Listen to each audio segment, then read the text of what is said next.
back again on the Monday before City Council meetings to share an update on city issues and provoke some conversation and some civic involvement. Before we get started, I just wanted to pass along a word to my newest granddaughter, who was born yesterday, and her parents, and so that's pretty exciting. It's a new generation of granddaughters after previous generation of grandsons. So for that small portion of our audience that cares, I wanted to pass that along, and we're quite happy about it within our family. I wanted to go back and finish up. A couple of weeks ago when we were talking, there were a handful of questions that didn't get answered, and after we were reviewing that, and it seemed to me they were important questions, so I wanted to go back 2 weeks. In many ways, the topics haven't changed a lot in an attempt to address some of those issues. So that's the monologue I got. Happy Grandpa, and let's get back to the questions. Okay. All right, Mayor. First question, and it actually comes from Cindy from last time. She asked, is there an apartment complex being planned behind Arby's? The short answer to that question is yes. There is a zoning change that is in process. There's a 30-day waiting period from the time that the Planning Commission approves a change in zoning until there's a public hearing. That's to notice all the neighbors.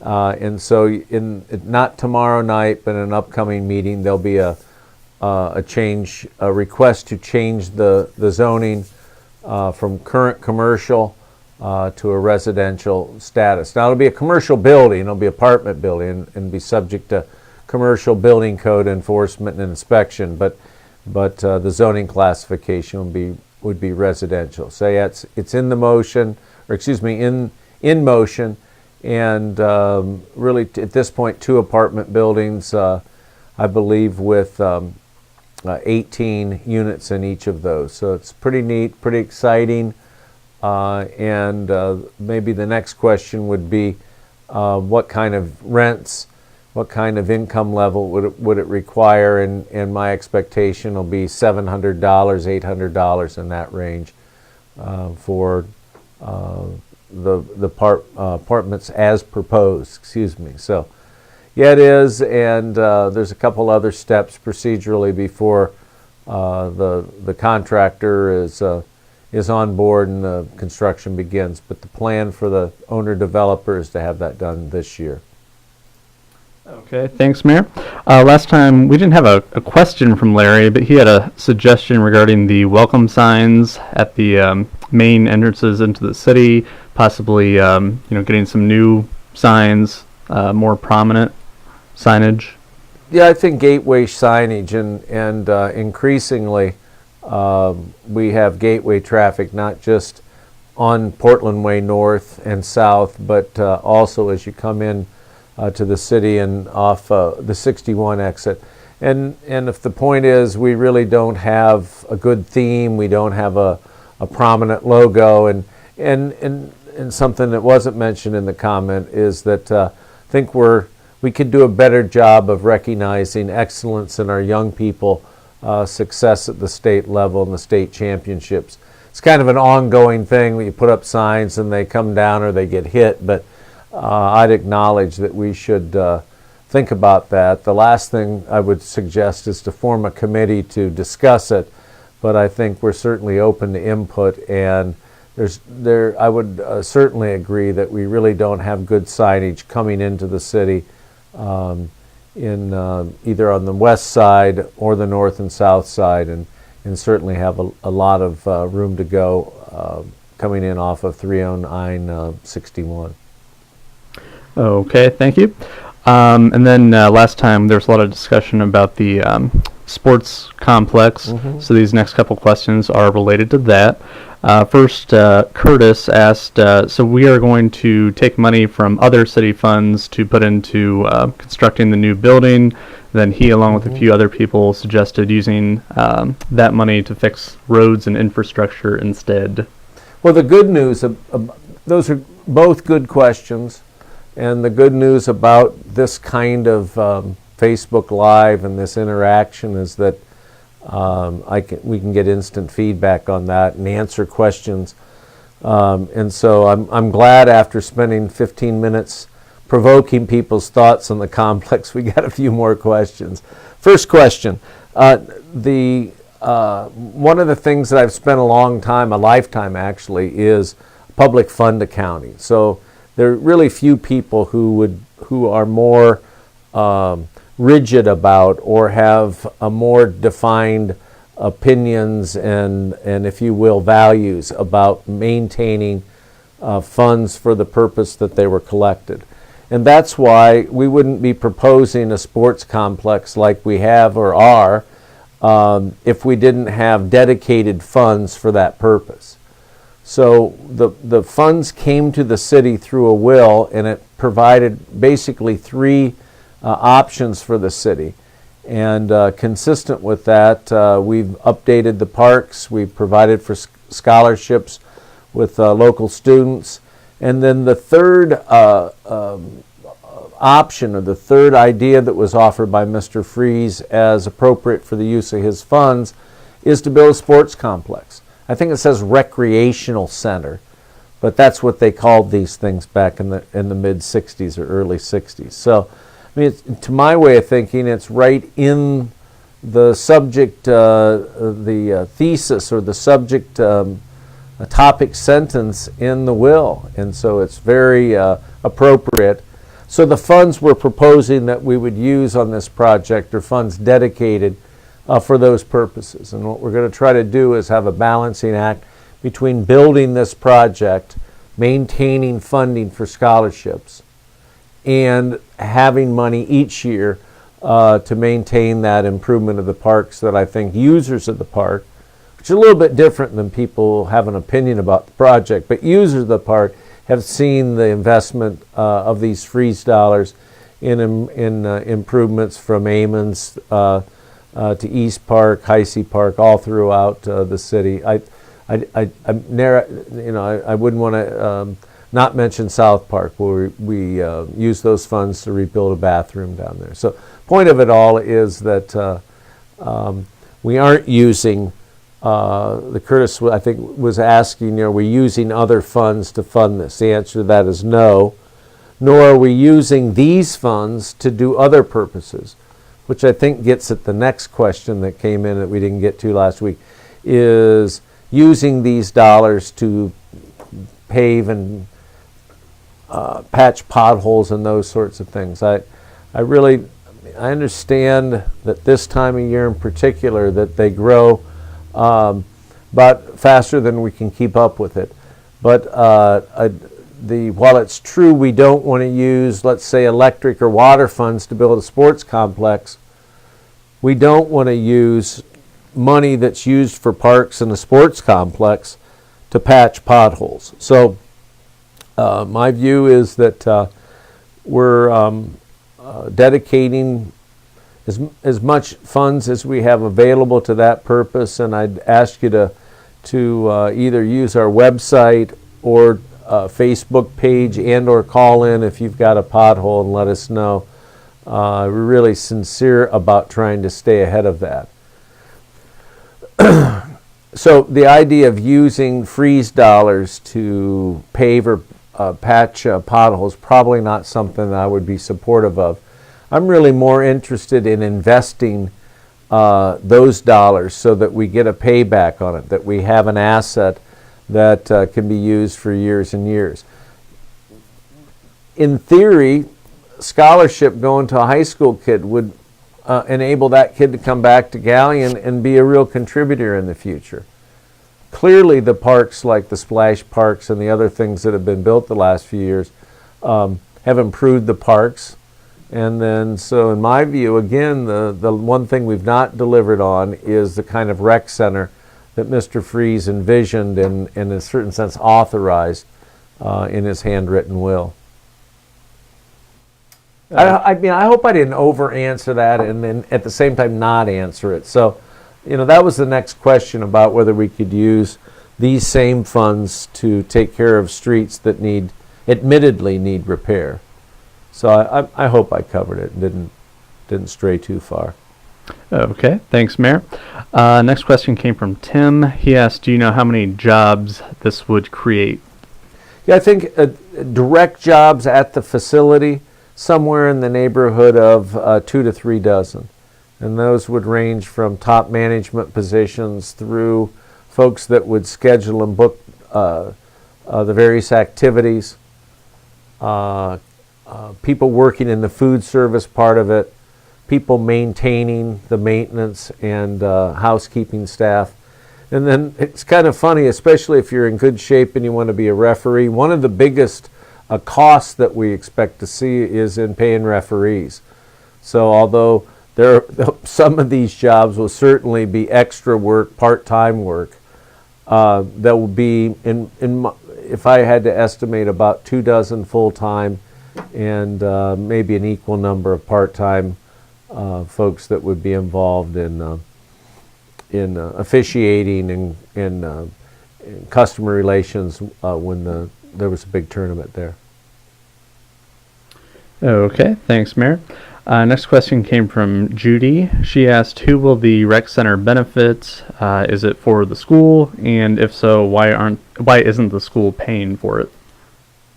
Well, I think it has the opportunity to benefit everybody in the community.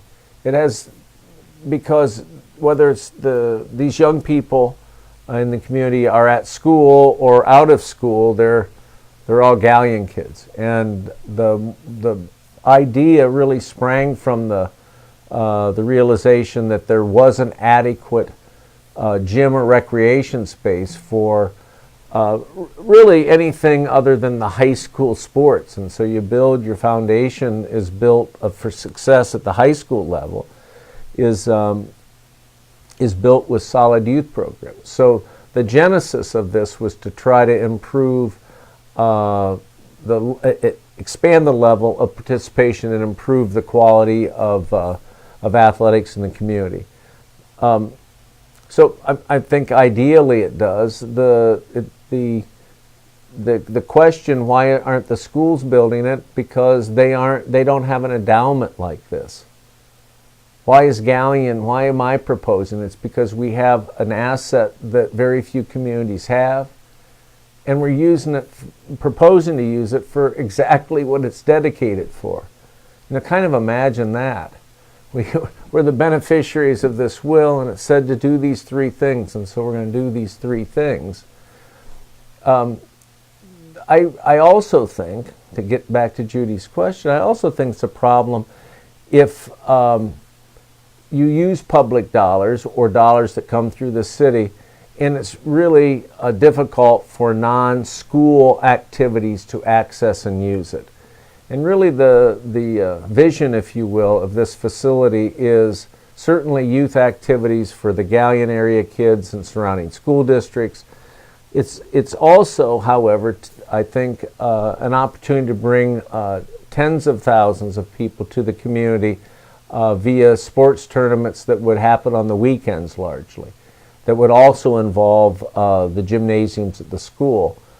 So, I think that's a second area where who benefits is our businesses in the community and the overall growth that can come from having that number of people in town. I think the third opportunity there is to capture some small conventions and shows, things like garden shows. If you imagine anybody who's watching that's been to the Richland County Fairgrounds, there's some awesome events over there. But the facility looks just like it is, something that was built 60 or 70 years ago. So we're really envisioning having a facility that doesn't displace every type of event over there, but allows for garden shows, landscaping shows, any type of home and garden activities.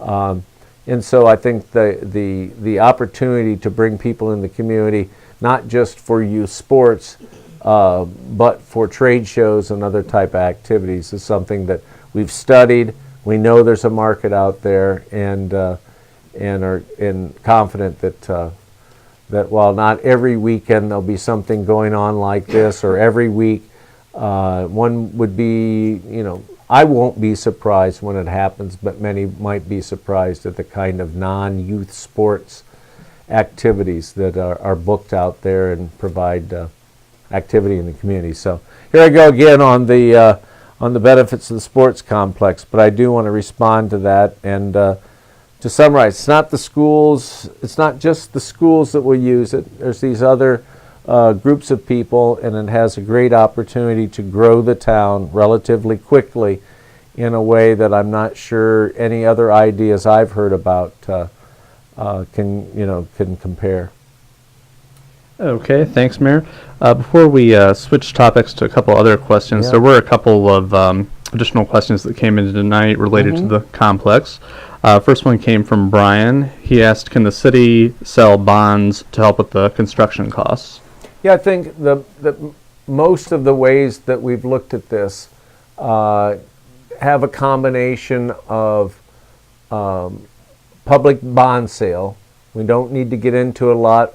Half the viewers, listeners, oh, bonds, oh my God, but bonds and equity or fundraising like the $500,000 that was secured through the state capital bill, several $100,000 pledges from area foundations, some additional multiple $100,000 requests from some more foundations in the community. All of that, we're hoping to be able to raise equity or cash through those donations. But back to the question, yeah, there'll be bond sale, and my hope is, and my plan is to solicit local financial institutions to buy portions of those bonds. The notion is that we're not asking for a donation, we're asking for them to invest in this community on a project that will pay a competitive rate of return and result in a major shot in the arm in the community. So yeah, there'll be a bond sale, and it's part of who operates and who owns it has to do with how the bond sale is conducted. So we'll, if people like, we'll get into that in some detail, but the short answer is yes, and it's a good way to fund the project. Okay. Next question came from Curtis. He asked, will the freeze funds pay for the employees at the sports complex? No, the operating plan is to have the freeze funds be used to capitalize, to pay for the construction and the debt service on that construction. And that the operating dollars will come from fees from tournaments, concessions, parking, overall operations. So the way we're looking at structuring it is that if you have an individual who's in charge of organizing all the volleyball activity, that the more successful they are, the more successful the organization will be. So the short answer is no, there's not a plan to use freeze funds to subsidize the operation until it breaks even or produces cash over expenses. It's not really going to, it's going to be a non-profit, so it's not really going to make a profit, but after a few years, our analysis of it shows that it'll be able to generate cash over cost. Okay, thanks, Mayor. We're going to switch topics now. Dawn had just kind of an observation. She said, I noticed they started work on the depot. Yeah, that project has been, I'm glad it's moving. It's been poking along, but I think that's a good thing because they're taking care to do it right. Have shored up the problems with the roof. That's a good fundamental thing, and we're working on getting most of the windows replaced. Our plan will see where we are cost-wise in the contract and then try to get all the windows in. the next big item on the depot for sure is painting on the track side, because with the scaffolding up, we want to make sure that we make a final decision on the color scheme and get that new, more permanent color scheme on that track side, where the elaborate scaffolding is now. So. Okay, thank you. Next question tonight came from Jeffrey. He asked if there are any plans with the Dawsett Avenue land. The old Dawsett School is owned by a local church, and they have plans to build a new facility there. I'm not even gonna mention it because I'll screw up the name of it, and I know it's the parish that Joe Stafford has been pastor at for a number of years, owns that ground. So. Okay. Next question tonight comes from Missy, and it's our most popular topic on these videos. Grocery store. Yes, it really is, Matt, and I think the questions reflect the amount of time that we spend on that in this office. Sort of the incremental update of it is that there is a very interested prospect.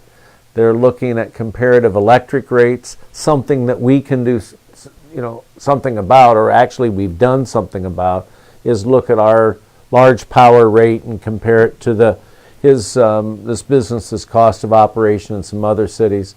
I think, contrary to a lot of conversation out there, our rates are pretty competitive. So once we clarify that with them, and there's some issues that have to do with the landlord and the equipment in there, that's outside of our range, and that's going to resolve itself. So I'd say, in short, it's really down to 4 issues, and we're as close as we've been. It's an independent operator who is literally been an award winner in the Ohio Grocers Association. So it's somebody who has respect in the field and pretty solid track record. So, maybe it'll turn out like Ralphie's has turned out, a real solid new operation in town in an old facility. Okay, thank you. Next question tonight came from Anne. She asked, is the ice rink salvageable for next year? Yeah, it's salvageable. I mean, there isn't much to it. I mean, it is what it is. A big liner. Anybody who's done ponds that likes water gardening, you're real familiar with it. It's not quite as thick as scuba diving material, but it's good, and the wind damage is replaceable. The whole idea of doing that came to us through one of our patrolmen, who's an ice skater, and just mentioned it up here talking one day, and we went ahead and investigated it. Quite honestly, the patrolman did all the legwork and came back and said, hey, you can get this for a relatively small amount. So, certainly it arrived late in what you would call the ice skating season. But our plan really is to see if that size rink is big enough, and didn't look to be, may need a little larger, and then just try it out. So yeah, the answer to the question is it is salvageable, and my hope is to it really snaps together so it can be expanded, and my thought would be we'll spend a little bit more this fall if the money's there in the parks budget, and roll it out next year literally sooner, and with a little bit more space for people to skate. Okay. Next question tonight comes from Tina. She said, what kind of businesses are planning to come to Galion to help out the town? And then she also asked about the grocery store. Mm-hmm. Well, I would say that you're going to continue to see what you've seen the last few years. Expansions at places like Coverts. If you're not down on South Street at the old what we call the Commerce Center, that's full. There are a few dozen jobs down there. Our other industries in town are continuing to look for qualified workers. So, right now, for the time being, I'd say our plan is to help support their growth. So, I think that's an important thing. So those are the kind of jobs. More of the same of what we have. I would want to jump back a little bit. The question was asked about the sports complex. Here I go back to that. But the 35 number that I gave about sports complex is direct employment.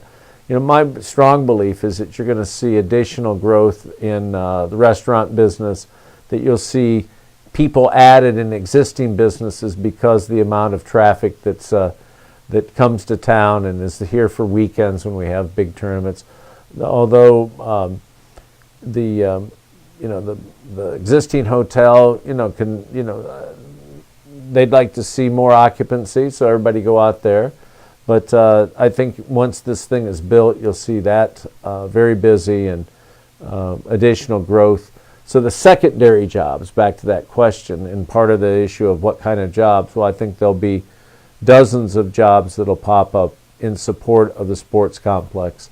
And in addition to that, we're going to continue to work with our existing industries to try to get them enough qualified workers to grow at the pace they'd like to grow. Okay, thank you. Next question is a follow-up from Marie. She asks, why does the grocery store have to go into the Galion West Shopping Center building? But wouldn't have to. But when you look at the numbers, not a grocer, but been working on this since before Geyer's closed, so I've learned a little bit or a lot about it. Our community's not large enough to support a brand new grocery store.